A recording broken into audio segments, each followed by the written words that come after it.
Recording is rolling. It is Wednesday, November 6th. So, near the beginning of class, I'm going to solve with you guys a car braking to a stop. We're going to solve for the braking distance. And at this point in the class, there's actually two different methods you guys could use to solve this. There's a dynamic kinematic method that you guys actually could have solved this question like a few weeks ago with this method. And then we're going to check that against this new method that you guys have just been learning over the last couple of days, like a work energy method. And I'll show you guys that you get the same braking distance regardless of how you solve it. So take time to do that. And then we're going to move on to this energy table, this 3-page energy table. That's this one right here. So that's coming out later today. We won't have time to finish that in class today, but I'll get as far as I can with you guys. All right, so I really want to get you guys a lab sometime soon. Get you guys up, moving around, working with each other. So there are 3 labs coming up, not today, but sometime soon. Here, I'll show you guys real fast. One of them's going to involve these poppers. You guys see this little dome shape right here? I can turn this inside out, put it down, and what happens? That was not exciting. All right, let's see if I can get this thing to fly straight up. Okay, try 2. Oh, a little better. That's fun. Flies up some height. Hey, I wonder how much energy is associated with that. How much energy? Oh, that's even better right there. Like how much energy does it take to bend it? How much energy is involved with that, like flying straight up? Another lab coming up pretty soon. It's going to be a pendulum speed question. Thank you. Pendulum speed question, which I have a poster for. Let's take a quick glance at a pendulum poster, and we'll look at this probably a little bit more detail later today. Right, but here's one I haven't got to yet. This pendulum poster. So, guys, if this pendulum is swinging back and forth, hey, does this look like Paul Hewitt with his bowling ball yesterday? Guys, remember been brushing and flossing your teeth? No good if this big old bowling ball comes crashing. Right. So, guys, what kind of energy right here? Potential. What kind of energy right here? Kinetic, and oscillates back and forth. Potential, kinetic, potential, kinetic. So you can use this conservation of energy method to solve for what's the speed at the bottom, which this is the answer. Okay. And then you can also, we'll look at this a little bit more detail later where that comes from. Then you can also take a speed gate, put it right here, and when this mouse swings through, you can get the answer empirically, actually scientifically. And what you'll see when you guys do this lab is that it's the same answer, whether you get with the speed gate or use this method, get the same speed. Okay? So that'll be a lab coming up. Another lab, another classic physics lab is mechanical advantage with pulleys, which I do have a poster for. So let's get a visual up here. Where's my pulleys? There it is. There's one of them anyway. All right, I got 3-to-1 mechanical advantage. So let's say, and I have one on my desk. You guys see this pulley system on my desk right here. So it's been up here since day 1 of school.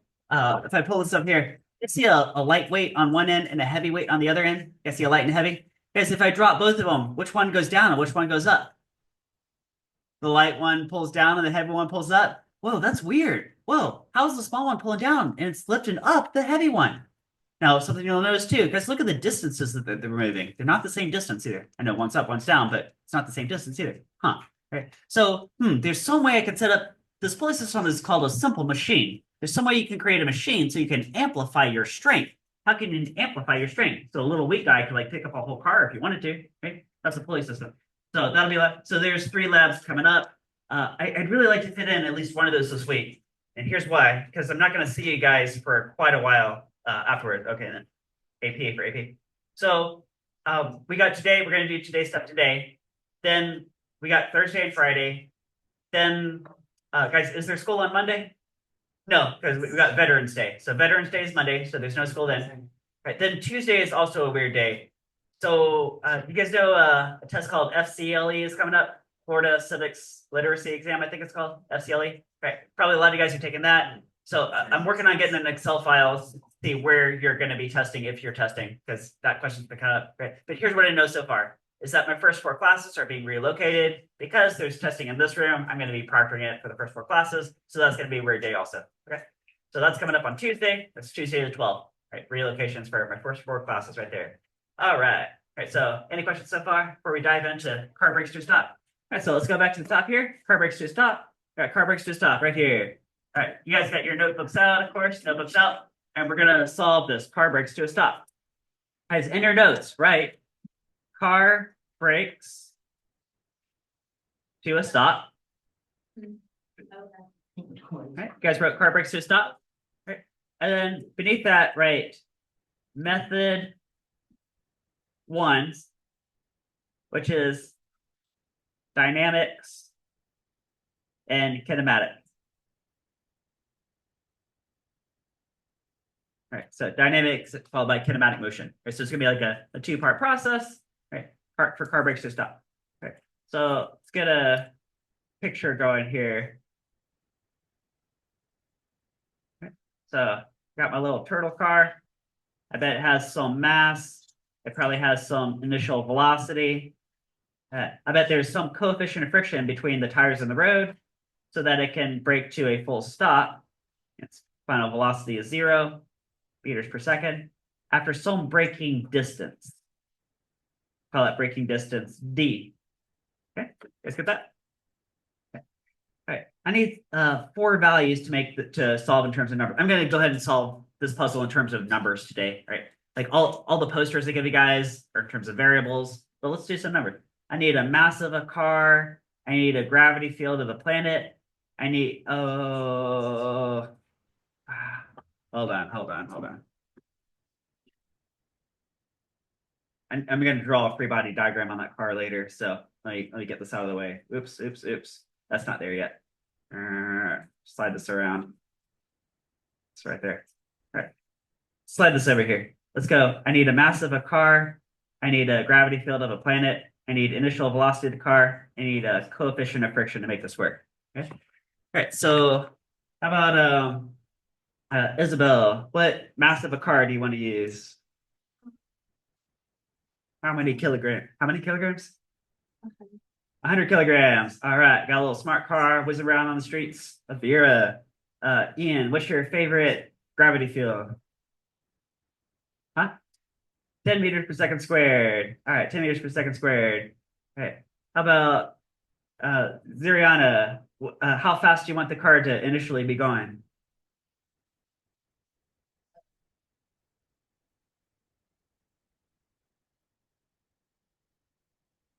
All right. How about I'm going to bump that up a little bit. Let's go 11 meters per second, just so that it doesn't confuse with this 10 here. Okay. So let's call it 11 meters per second.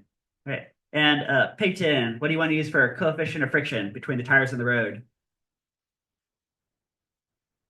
0.74. All right. So maybe it just rained outside. The road's a little slick. That could be 0.74 right there. All right. Right. So we got exactly that scenario. Okay. So the car was going, this mass in this gravity field was going this fast, and then it's get to a stop on a wet road. Right. Hey, I wonder how much distance that took. Get to a stop. Right. Right. So this method 1, dynamic. Let's get a free body diagram on this car. That's why I had to white this out. I can't right there. Got to make a free body diagram. Because what's one force acting on this car? Yeah, it's weight. So that's mg. But you know what? Since we got some numerical values, let's plug those in. If I got this mass and this gravity field, how much does my car weigh in newtons? mg. Is that 1,000 newtons right there?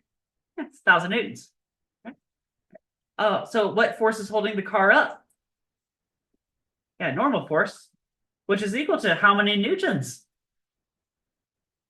So 1,000 newtons. Yeah. 1,000 down, 1,000 up. One. One more force. Because if the car is braking to a stop, what other force do I need? Friction force. If the car is moving forward to the right, which direction does the friction force act? Back to the left.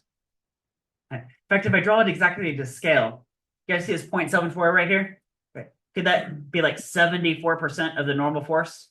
Right. So if I draw it to scale, it should be just a little bit less than 3/4 the length of the normal force. That's pretty close right there, right? So I'll call this friction force, because friction force, based on what I just said, it's a reminder, is equal to what times what? Coefficient of friction times normal force, right? Coefficient of friction times normal force.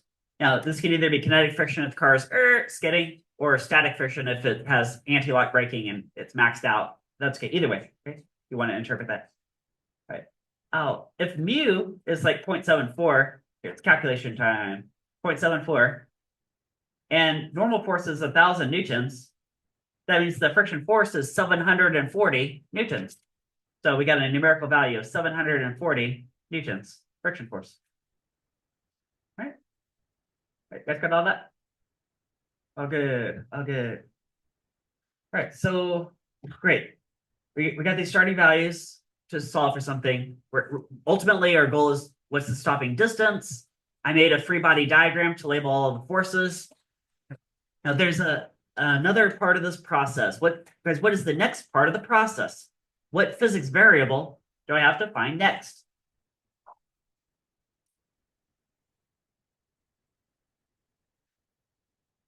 What physics variable do I have to get next? I just labeled a bunch of forces. And ultimately, at the end of this process, I want to know what's the braking distance. That sounds kinematic.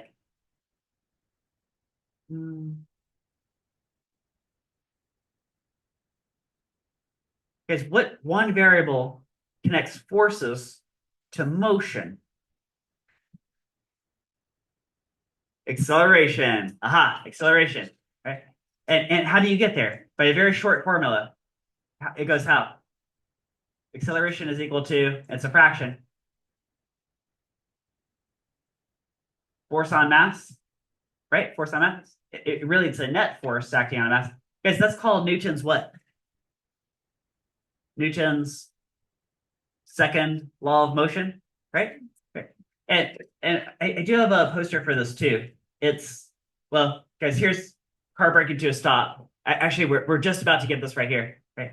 But in terms of the larger picture thought process, it's this. It's this. So we're about to do this right here. I've labeled all the forces. We're going to find the net force. I'm going to say, if you know the mass of the car, you can figure out at what rate is the car slowing down. That's what acceleration could be. Right? You might say deceleration. It's got to be a negative acceleration, slowing down. Right? And then we're going to walk over this bridge to, hey, it's going to be the kinematic formulas. You guys remember these three amigos right here? Kinematic formulas? And then we can solve for something like this stopping distance. Okay, like that. That's the whole plan. There's the force for the trees right there. Right. Now, when I say net force, guys, what is the net force on that car? Huh? What's the net force? Yeah, 740 newtons. Yeah. This is the friction force, right? Okay. This is well, the friction force is the net force because the two verticals cancel. So the friction force is the net force, slowing the car down, causing it to change its motion. So yeah, that would be 740 newtons. Now the mass of the car it's acting on is 100 kilograms. Put that all together. Yeah, the acceleration is 7.4 meters per second squared, just like that. Okay, you guys got acceleration? Oh, one more little detail. I missed a little tiny detail. Because if the car is moving forward to the right and friction is acting backward to the left, then what do I also need to include here? A negative sign. Aha. So let's call acceleration negative, as in it's slowing down, right? It's moving forward, slowing down. Better be a negative acceleration. Okay. Okay, that good? Now, guys, look at let's pause for a moment and take a look. If coefficient of friction was 0.74 and gravity field's 10 meters per second squared, do you guys see the acceleration is just mu times g? Do you guys see that? Okay. Which is exactly what I have on this poster right here. Look at that, mu g. Okay. Now here's the proof for that in terms of variables, but we just did it in terms of numerical values and got the same answer, right? Okay. All right, you guys ready to cross over this bridge? Go over to kinematic. Okay. So remember what we're trying to find. So eyes on the prize here. We're trying to solve for the braking distance. Trying to solve for a distance. Okay.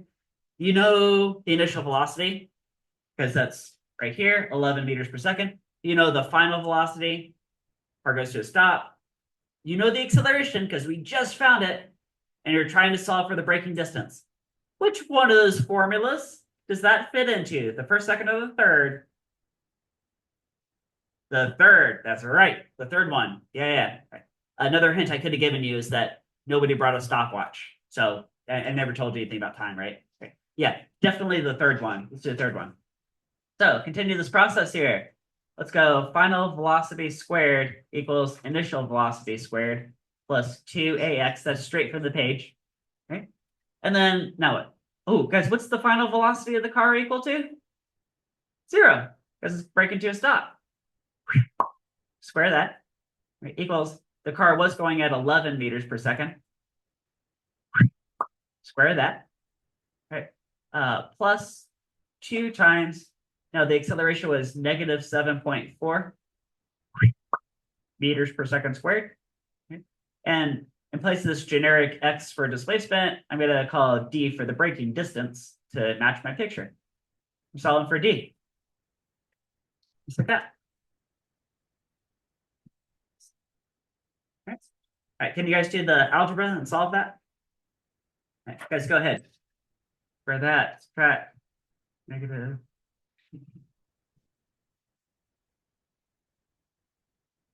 This is 14.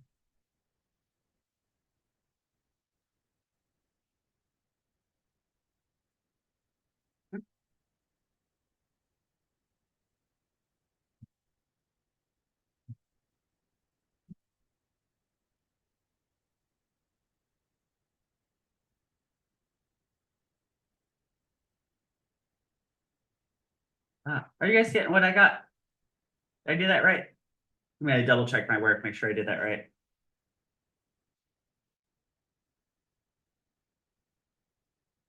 Okay, yeah, I'm getting the same thing. Here, this is working for you guys too, right? You guys could, of course, do the algebra.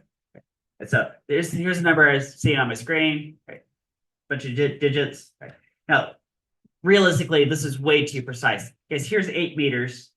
Here's plus another 17 centimeters. And now after that, I have another 5.7 millimeters. Right. So guys, my answer is in terms of like fractions of the smallest tick marks on this ruler, which is crazy amount of precision, right?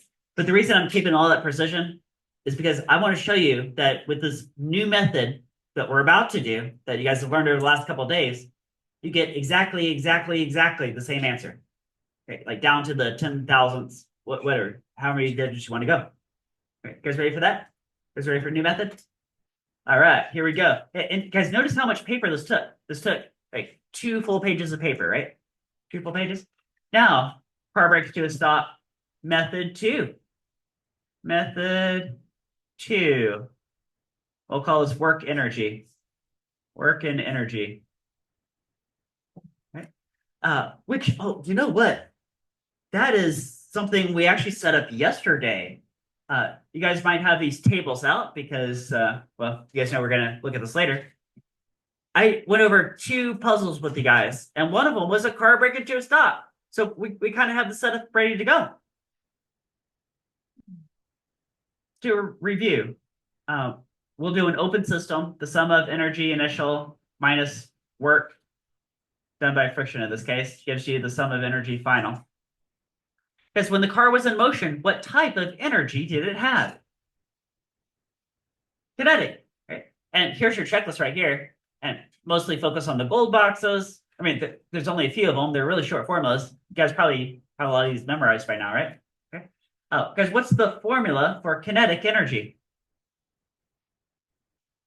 1/2 mv squared. Right? Let's be initial. Okay. Then I'm going to subtract off the work done by friction. Guys, what's the formula for work? Work equals what times what? Yeah, force times distance. And it's a friction force times the stopping distance. So I'll put that in right here. Friction force times stopping distance. And you'll end up with, because when the car's at a complete stop, how much kinetic energy does it have? 0. How much potential energy does it have? Also 0, because it didn't roll up any hills or anything like that. There's no springs. So how much total mechanical energy does it have? 0. 0 joules. Okay. No, pause for a concept refresher. Did all the energy just disappear from the universe? Is that what happened? No. I bet if you put a thermometer on the road and measure what's the temperature of the road, and then the car comes by, and then you measure the temperature after. Do you think the temperature of the road goes up a little bit? Right, and also the tires, probably the same thing, temperature goes up. I bet this energy was probably converted to mostly thermal energy, which we'll talk about next semester, but the number of joules are still around in the universe. They're just not in the car anymore, not mechanical. Let's plug some numbers in. So the mass of the car was, we were using 100 kilograms, mass of the car. It was going at 11 meters per second. 11 meters per second. Don't forget to square the speed. Minus, now the friction force was 740 newtons. You guys remember that? So it's right here, 740 newtons. And braking distance, well, let's say I'm solving for that from scratch again. Okay. So I'll end up with 0 joules. Solve for D. Okay. So what is all this energy right here? Get a number. What's 1/2 times 100 times 11 squared? This is 6,050 joules minus 740 newtons times braking distance goes to 0 joules. Right. So I can add this over and divide by that force, right? So what is 6,050 divided by 740?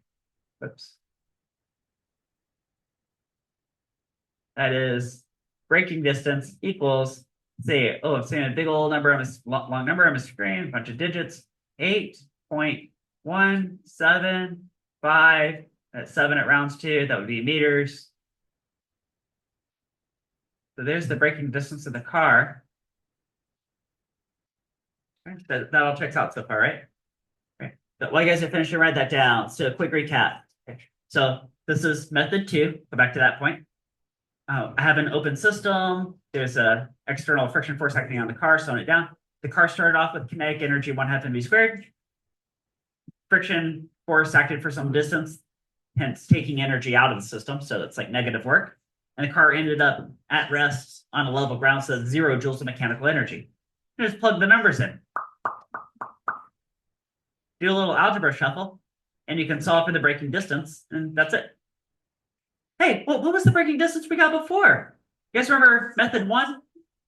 We went through Newton's second law of motion, figure out the acceleration, slow down. Then we kicked back over to this kinematic motion right here, and we got, hey, it's the same thing. It's exactly the same thing. Look at that. Physics once again. Yay, celebration. Look at that. And it's a totally different way of thinking. Right, so totally different starting points, but they end up exactly the same answer. Ooh. All right, so you guys did with the car braking 2 stop? All right. All right, we are winning. Oh, yeah.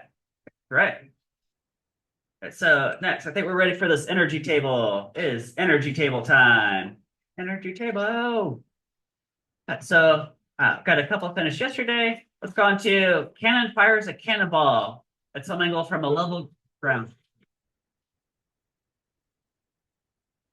Cannonball time. What objects do you think are in the closed system? Yeah, the cannonball. Right, focused on the cannonball. Yeah, and the Earth. Exactly. The reason you have to include the Earth is whenever you see a height change in this chapter, something about energy and work, right, that ball is moving against Earth's gravity field to get that height change. So you have to consider, well, there's a weight it's moving against. So you have to consider the Earth. Right. That's all. I'm just going to include the cannonball of the Earth. I'm ignoring air drags. So that doesn't count. Also, guys, at point A, the cannonball has already left the cannon. That's why I'm not including the cannon, because that's in the past. Okay. Hey guys, is this basically a projectile? Is that a projectile right there? Right. Oh, now if I gave you a few more details, like the blast speed and the angle and so forth, right?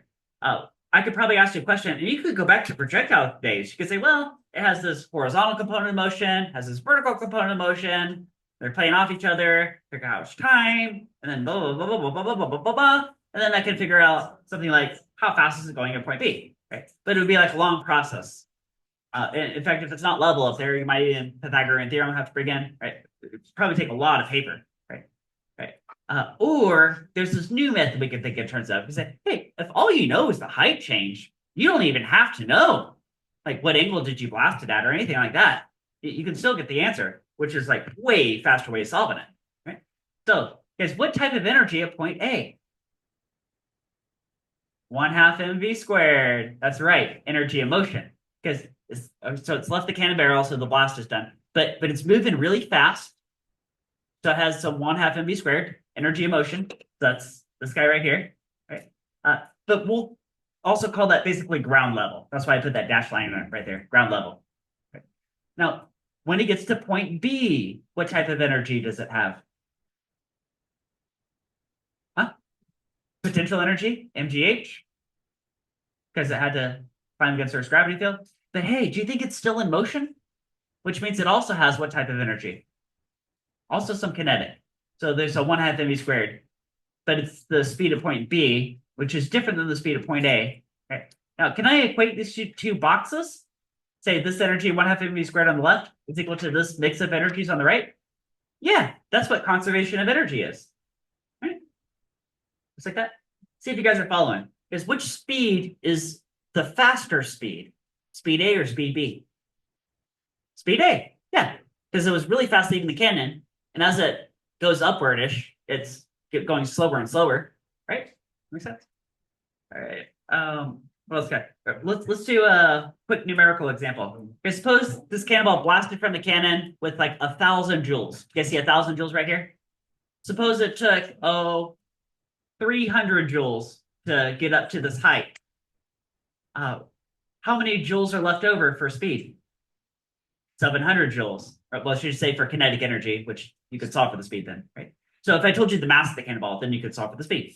Okay. All right. Let's do algebra. We're going to solve in terms of variables. Here we go. Cannonball question. Here's the framework. Sum of energy initial equals sum of energy final. That's for a closed system, conservation of energy. We're going 1/2 mv squared from point A is equal to, and at point B, we got mgh at point B, and whatever's left over is 1/2 mv squared at that point B. And we're solving for the speed at point B.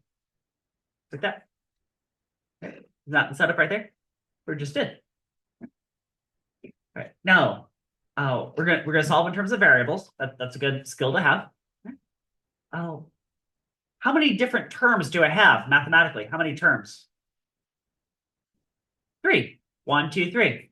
And if all 3 terms have some variable in common, would it be okay to divide that out and cancel it out? Can you do that with any variable? Can you cancel out any variable?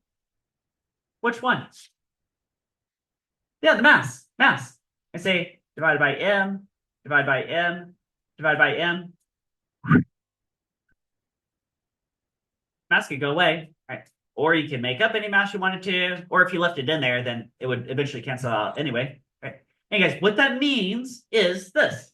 If you have a little tiny cannonball next to a big old cannonball, and you get them going at the same speed, which, you know, maybe would require different forces to get them there. But let's say at some point you get them throwing at the same speed, at the same angle, they'll have the exact same motion through the sky side by side to go the same height, same speed every single moment.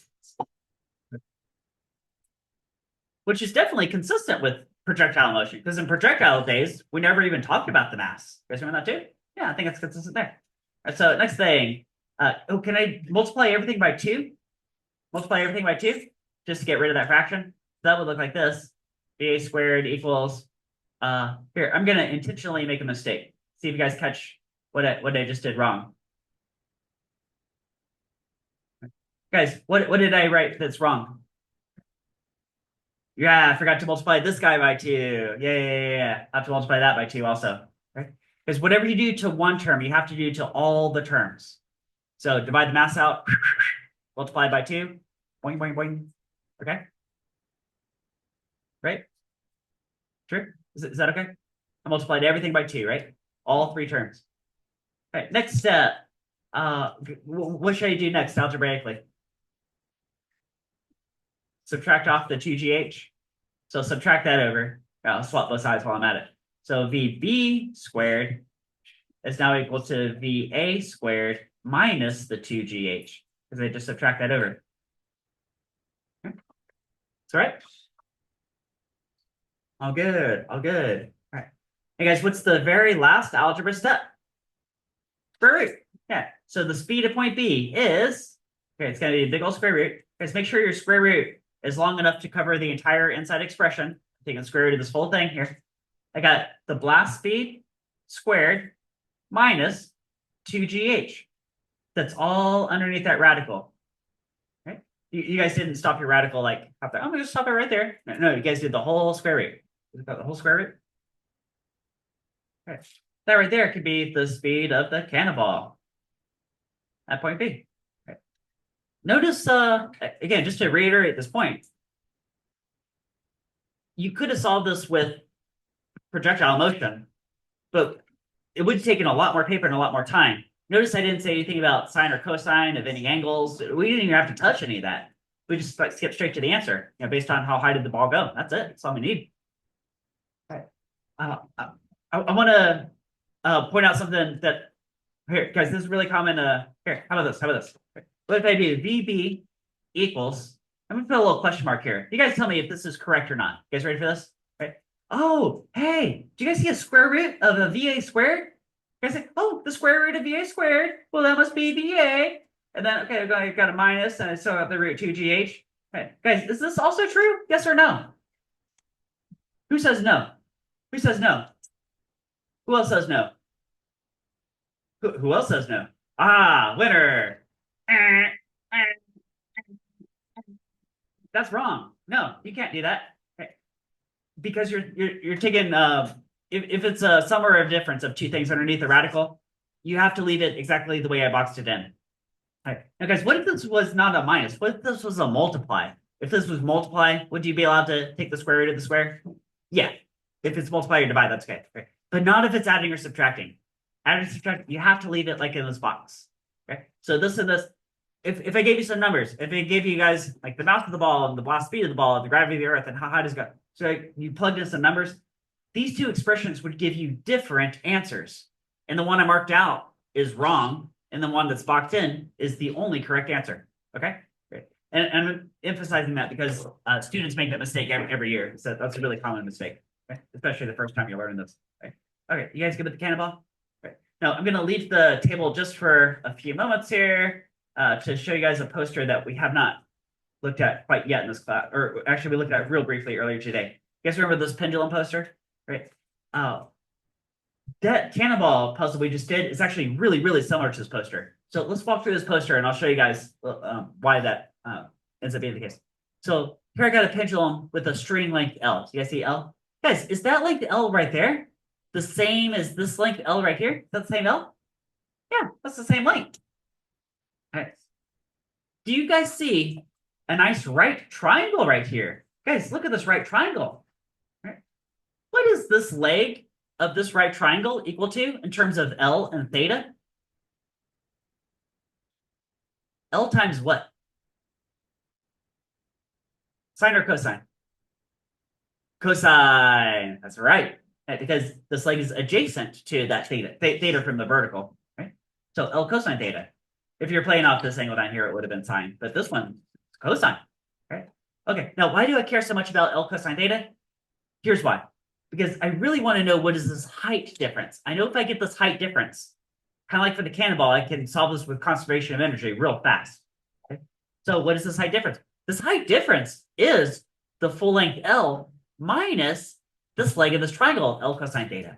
Ah, do you guys see that? This height difference, let me say it again. This height change right here, from this high point to this low point, between these two dashed lines, is L minus L cosine theta, which I wrote right there. That's L minus L cosine theta. Look at that. Okay. Now, if you wanted to, could you factor the L out right there? And that could look exactly like that. That's kind of optional, but it's the same thing, right? Right. And that, here, if you go up here, I did conservation of energy. Now, earlier, I asked you guys, I said, what kind of energy here? And you guys said, what? Potential, MGH, boom. What kind of energy here? Kinetic, 1/2 mv squared. Boom, right there. Now, let's just focus on the black ink that you can read. Right? No, in place of that H, I'm going to substitute in L times 1 minus cosine theta. Solve for V. And look what you get. V equals the square root of, okay, it's that expression there. Right? But guys, this L 1 minus cosine theta, that is H, isn't it? So you guys see what this is? This is the square root of 2gh. Where have you guys seen the square root of 2gh? How about Galileo dropping balls off the Leaning Tower of Pisa? Square root 2gh, right? Was that the same thing? Huh, that's interesting. That works out a lot like the pendulum. Huh, right? It's still square root 2gh. Right? Now, one more detail here is what if you don't release the ball from rest? What if you give the ball a push? Guys, if you give the ball a push, then it also has what kind of energy to start with? Kinetic. Right. You guys see it? Can you guys read this in gray ink? I put it in really light gray ink, so it's easy to ignore, but you can't have it if you need it. If you gave the ball a push, you got a 1/2 mv squared here. Right. Now, I skipped a bunch of algebra steps between these two lines, but here's how it works out in the answer. It's the square root of, and I got v squared plus 2gh. Hey, that's like what we just did with the cannonball, right? Except the cannonball square root of v squared, it's minus for the cannonball because the cannonball is going kind of upish, and this pendulum bob is kind of coming downish. That's why it's a plus here. Okay, I said. Okay. But notice what it is not. It is not the pushing speed plus square root 2gh. No. It's the square root of the push speed squared plus 2gh. Okay, you see that? So what it is and what it is not. Okay, so it's not what I marked out in pink ink. It is what I boxed in. Okay, right. Yeah, easy thing to miss the first time you see this. Okay. All right. So you guys ready for sliding down a snowy hill? All right. All right. So I got this kid. Maybe he's in a sled sliding down a snowy hill. No, this is the only other example on this whole packet that's an open system. So there's an external force. Okay. Oh, I'm gonna put I'll do this kid and sled as like one giant object, or maybe you just said the kid. That's why I said it. I did it really brief here. Maybe you just said the kid, right? But also, guys, the fact that there's a height change, he's being pulled down by a gravity field, you should really also include the what? The Earth. Yeah, the Earth. Right. Now, guys, with just those objects, the kid sled and also the Earth, there's still another force that I have not included, which is why this is an open system. Because what other force is still acting on the kid and sled? Friction force. Yeah, friction force. Right. Which comes from the hill surface. So if I'm not including the hill, which I'm not, that's why it's an open system. All right, so at point A, guess what kind of energy at point A? MGH, right? Potential energy. Now, if he's sliding down, do you think he probably has some speed at point B? He might even be speeding up faster, possibly, right? So what kind of energy at point B? 1/2 mv squared, because that'd be kinetic, right? Now, I had you guys draw a big old bubble in the middle to connect these two. Because it's an open system, I need to consider work by friction. Right. Guys, what's the formula for work due to a force like friction? Work equals what? Force times distance. I mean, here's your checklist for this entire packet, right? It's just something off this page, right? So let's do, I'm going to say minus friction force times, and his sliding distance, you guys see it's L? The sliding distance L, right? I'll say equals, and then that equals to 1/2 mv squared.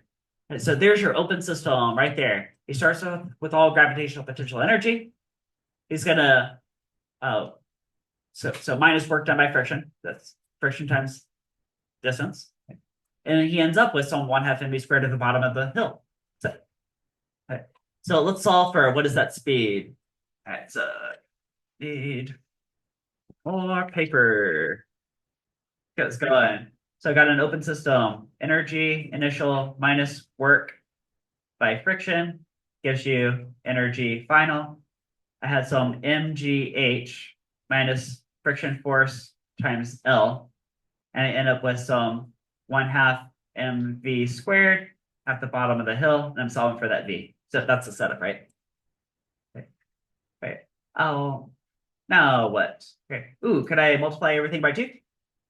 2 mgh minus 2 friction force L equals mvb squared. Okay. Can I divide everything by the mass of the kid and sled? Mass.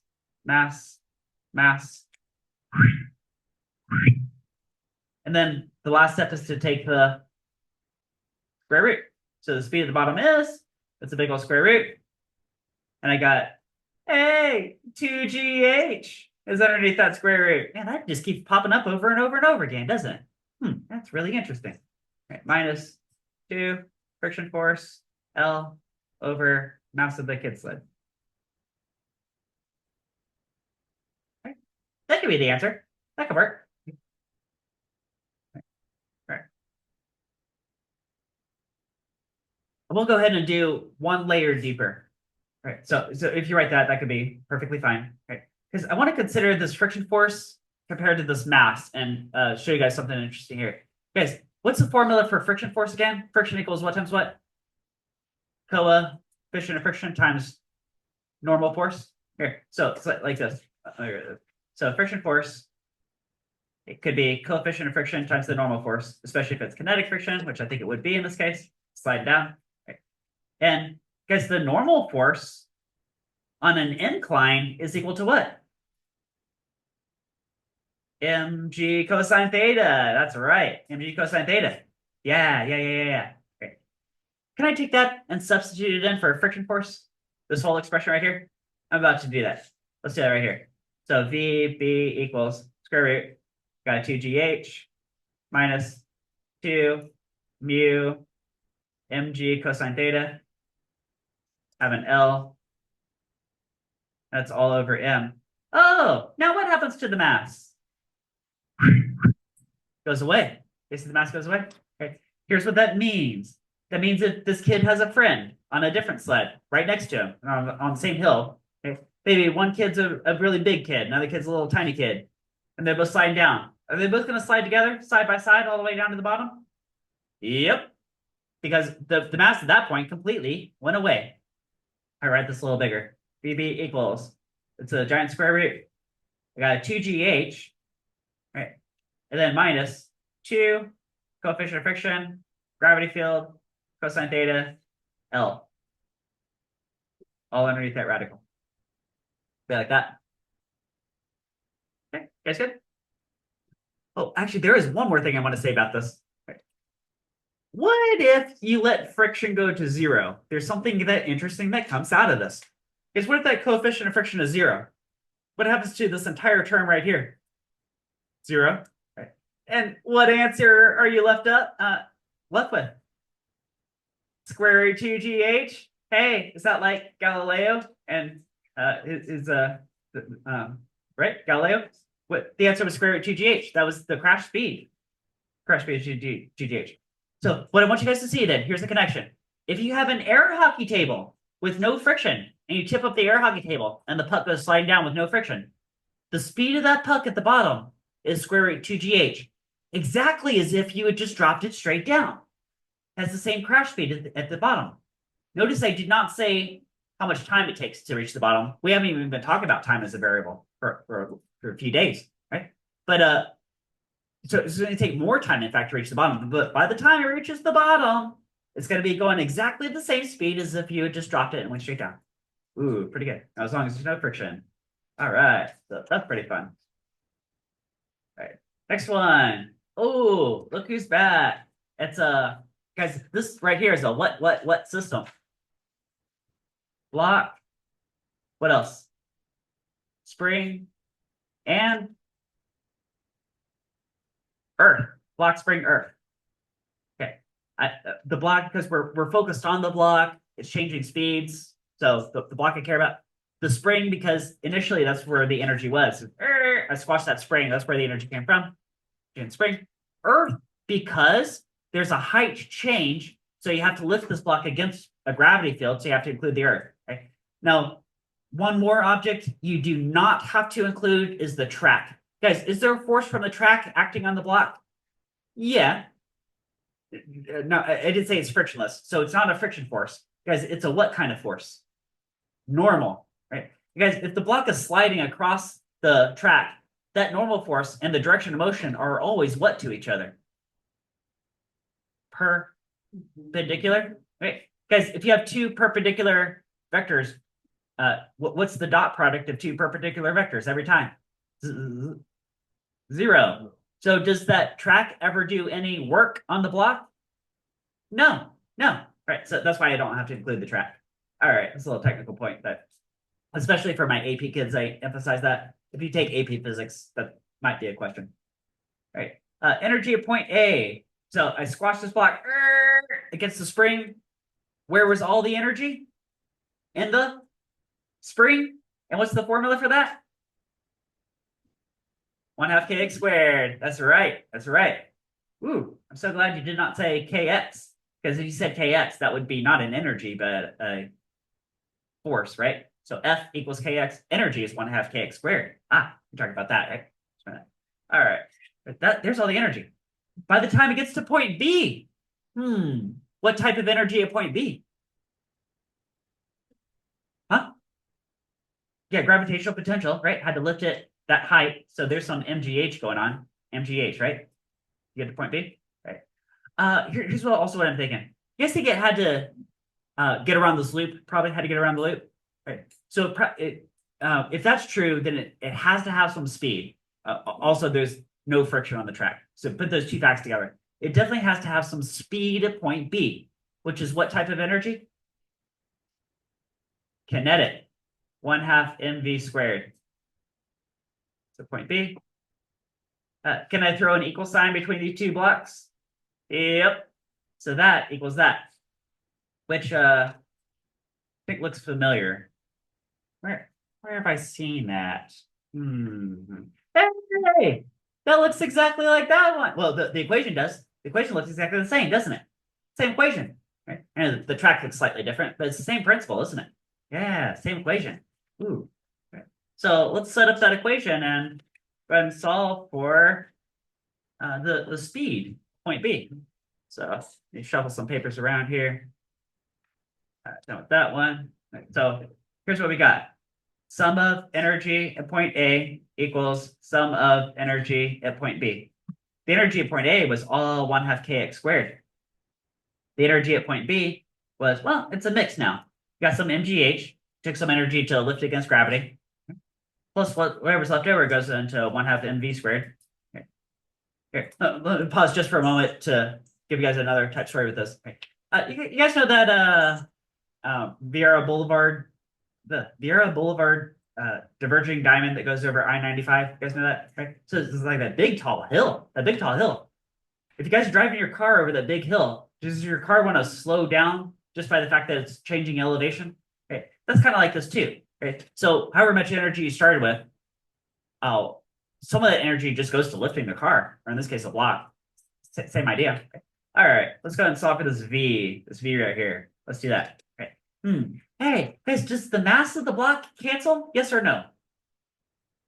Who says no? Who says no? The mass of the block does not cancel. Right, there's my winners right there. Okay. Because guys, I have 3 terms. Does every single term have the m mass?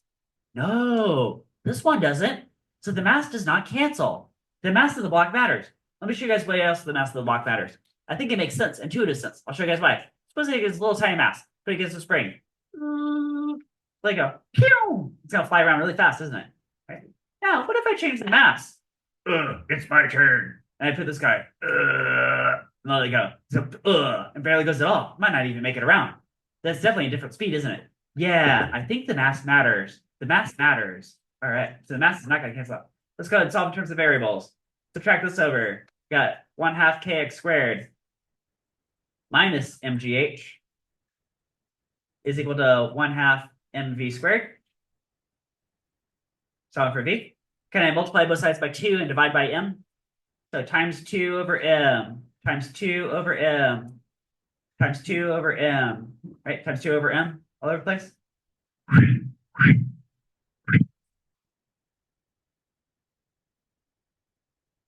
Lots of swishes. For you guys. And what's the very last step? Take the one of both sides. Square root. That's right. So the speed of point B is, a little subscript B right there. Speed of point B is, got a big old square root. Okay, what I got here is a kx squared on m, then minus 2gh. Oh, look who showed up to this party all over again. I got a 2gh underneath the radical. Kind of like a square root 2gh, isn't it? Okay, of course, it's not in isolation. because we got that whole spring energy right there. So right there, that's the answer. That's the answer. All right. That's good. That's doing good. All right. All right. All right. Here's how we're going to finish class today is we're just going to look at the next few a little bit. So next one, the bungee jumper dives off the platform and barely touches the ground. Throws the sidewalk on you, boop, and touches that for the quarter tracks. Zoop. Right. Point A, point B. Guys, you can treat the bungee cord basically as a what in this class? Spring. Aha. So that, hey, do you think this is going to apply to the bungee cord right here? Right? You guys think? Right, so we don't have time to solve that today, but just want to think about it. And these next two, I got some Atwood set up. I got a modified Atwood and a classic Atwood. Oh, and I got some posters. Guys, here's the classic Atwood right here, right? And here's a modified Atwood. Now, you guys have seen Atwoods before, but we were just answering different questions, like what's the acceleration system or something like that. Okay. Oh, the application for energy, usually if you want to say like, what's the speed of one of the blocks on the Atwood after it's moved some distance, you can solve that most quickly with this method. So if you see that question, right, something like this. All right, so we got 2 more days this week, and then after that, I'm not going to see you guys probably until Wednesday, or we're not going to have a real class until Wednesday. So we'll see if I can fit in a lab before the weekend, but that's a wrap on today.